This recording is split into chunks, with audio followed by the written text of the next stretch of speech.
Le décès périnatal, il s'agit de la perte d'un enfant soit pendant la grossesse, l'accouchement ou durant les premiers jours de vie. Une épreuve difficile. Au Burundi, l'association Shamika sensibilise sur le sujet. Mais avant d'aller au Burundi, dans Capsule Santé avec le docteur Richard Matisse, gynécologue obstétricien, on essaie d'en savoir un peu plus sur ce qu'est une fausse couche. Bonne écoute.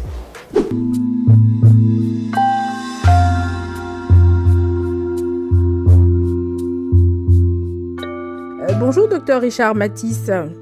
Bonjour. Avec vous, on va parler des fausses couches. Une fausse couche est une interruption spontanée de grossesse. Quels sont les signes qui doivent alerter une femme enceinte, lui signaler qu'elle est en train de faire une fausse couche? Pour les fausses couches du premier trimestre, avant tout, ce sont les saignements. D'autres symptômes isolés comme les douleurs, par exemple, sont assez fréquents sur des grossesses qui évoluent normalement. Des douleurs qui peuvent être dues à des douleurs ligamentaires ou des douleurs de contraction. Mais lorsqu'il y a des saignements, là, il faut qu'on s'assure que la grossesse est bien placée dans l'utérus, d'une part, et d'autre part, si elle est dans l'utérus, s'assurer qu'elle est évolutive. C'est une interruption de grossesse, on l'a dit, qui est spontanée.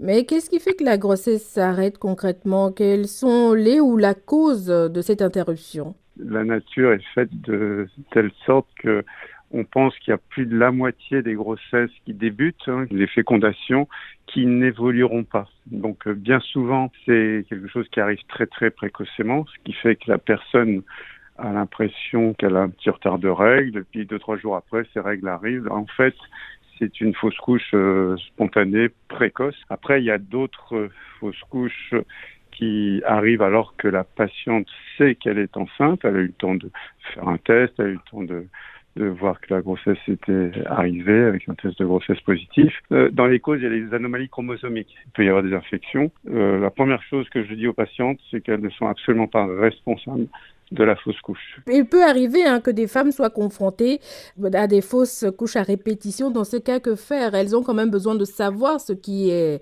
à l'origine de ces fausses couches à répétition. Alors on dit à partir de 2, à partir de 3 fausses couches consécutives, à partir de 4, ça dépend des protocoles, ça évolue dans le temps. Et il y a tout un bilan qui peut être fait, un bilan sanguin, la recherche d'anomalies karyotypiques, d'anomalies de troubles de la coagulation, des déficits hormonaux, enfin toute une batterie d'examens qui mène à rien. Donc si ce n'est qu'à stresser encore plus la patiente. Mais est-ce que le risque de fausse couche augmente quand même avec l'âge? Plus la femme prend de l'âge, plus elle est à risque.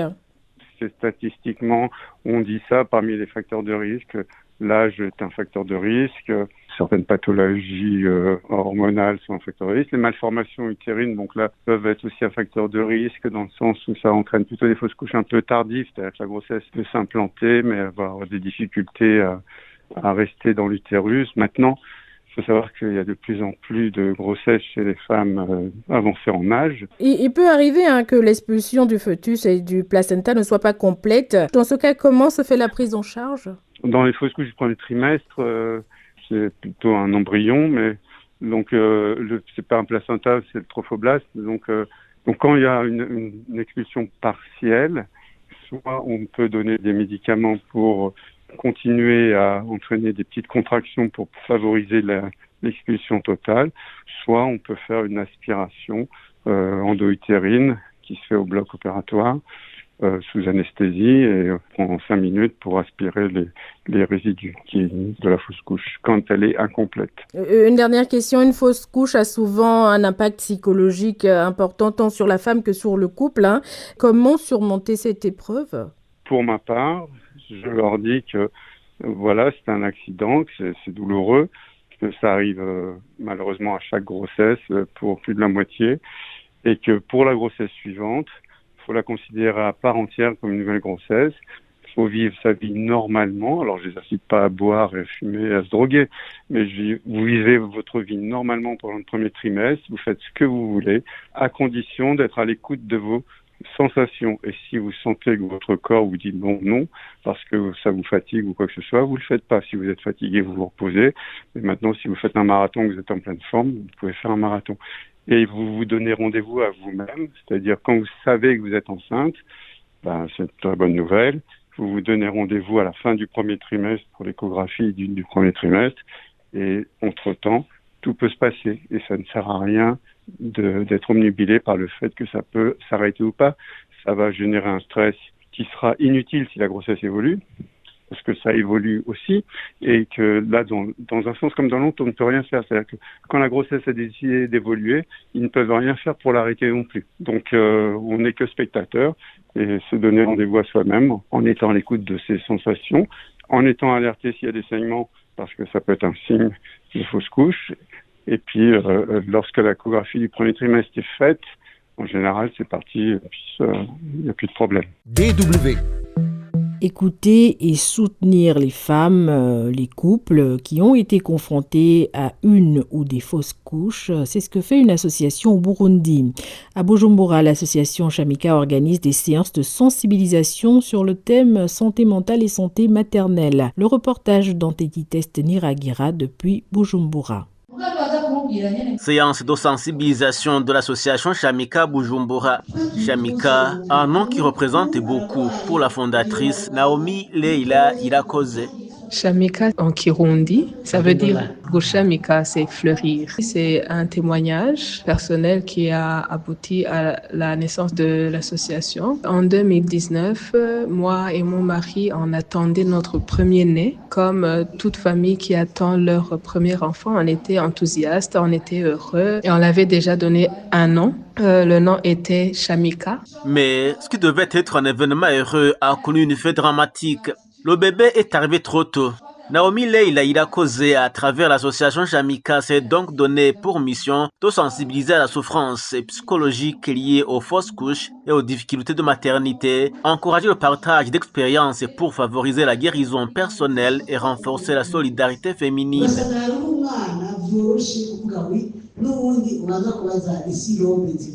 Aujourd'hui, ils sont des hommes et des femmes réunis autour d'un même sujet, la santé mentale et la santé maternelle.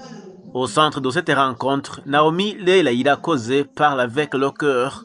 J'ai commencé à aider ces femmes, à aller les voir dans les hôpitaux. Si j'entendais dans mon entourage un couple qui vient de vivre ça, il y a une fille qui vient de vivre ça, j'allais directement la voir sans la connaître. Et je lui tendais l'oreille et je l'accompagnais dans son cheminement. Et c'est comme ça que naît Shamika, l'association, l'organisation pour l'éducation, la sensibilisation sur la santé maternelle et la santé mentale. Et on est convaincu que chaque personne qui a une information de professionnel, c'est une connaissance qui fleurit. Des hommes prennent part au débat. Athanase Ngendakuriyo est psychothérapeute. Il évoque le lien entre la santé mentale et la santé maternelle, un lien qui, précise-t-il, varie selon les circonstances de la vie. La santé mentale, c'est l'état du bien-être psychologique, physique de l'individu, avaqué dans ses activités de tous les jours. La santé maternelle, c'est l'état du bien-être entre la mère et l'enfant. C'est-à-dire qu'à un moment donné, il y a de la joie, il y a de l'implication émotionnelle positive. Si la mère perd l'enfant, il y a une implication des émotions négatives qui sont autour de la perte. Donc, ça en lié. La santé mentale peut être bonne ou mauvaise selon les circonstances. Et la santé maternelle peut être aussi également bonne ou mauvaise selon les circonstances de la vie que la maman passe. Des signes cliniques psychothérapeutiques apparaissent souvent chez les femmes victimes d'une mort périnatale, comme ce fut le cas pour Naomi Leila, avec des conséquences néfastes sur la santé mentale si elles ne sont pas prises en charge à temps, explique le psychothérapeute. Prenez le cas de Naomi qui a perdu son enfant, c'est-à-dire qu'à un moment donné, il a vécu le moment de déni. C'est la période où le cerveau refuse la perte d'un être cher. Et le déni alors va se répercuter à des signes psychologiques comme des émotions négatives, l'isolement, ne veut pas aller au public, comme quoi tout le monde reconnaît que j'ai perdu un enfant. Et il y a la culpabilité. Quand la personne se culpabilise, ils disent « je suis maudit, je ne suis pas une mère comme tant d'autres ». C'est-à-dire que la perte peut amener la personne à des émotions négatives et ça peut même conduire à des maladies comme la dépression et autre chose. Une dépression, la peur, le dégoût sont quelques-uns des signes cliniques qui peuvent apparaître après une mort périnatale. Deborah Irakiza, psychoclinicienne, présente aux échanges sur la santé mentale et maternelle sur invitation de Shamika, évoque également des approches thérapeutiques possibles. Les signes qui se présentent souvent, c'est généralement une dépression qui se présente par un désintéressement par rapport à la vie de maman, une anxiété qui ne peut pas s'expliquer par rapport à la maternité. Il y en a qui ont des enfants après, mais qui n'arrivent pas à se détacher de l'enfant qu'ils ont perdu. Là, je parle du deuil périnatal. Et quand ce genre de personnes viennent chez vous, comment est-ce que vous parvenez à les traiter? On utilise différentes approches thérapeutiques, mais on essaie d'adapter notre approche par rapport à la personne qui est devant nous. Parce que toutes les personnes n'ont pas le même vécu, elles n'ont pas les mêmes expériences de la vie et au plus, elles n'ont pas la même personnalité. Mais généralement, c'est des discussions thérapeutiques qu'on utilise à pouvoir s'accepter, à pouvoir accepter ce qui lui est arrivé pour l'aider à traverser les différentes étapes du deuil par des approches thérapeutiques standardisées, je dirais. C'est comme ça qu'on fait et généralement, ça réussit. Un regard tourné vers l'avenir, l'association Shamika ou Ketu Fleuris œuvre pour une santé mentale et maternelle épanouie au Burundi. Naomi Leila Irakoze.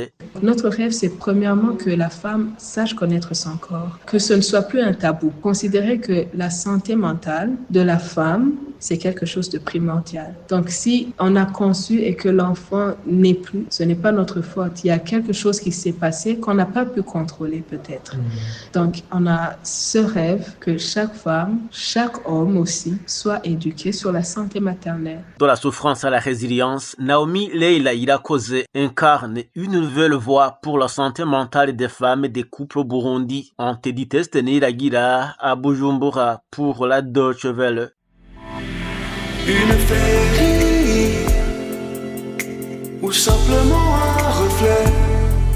C'est avec ce détour par le Burundi que prend fin ce numéro de Capsule Santé. Merci pour l'écoute. Si vous souhaitez réécouter ce magazine, rendez-vous sur notre site internet dw.com/français et sur les différentes plateformes de podcast.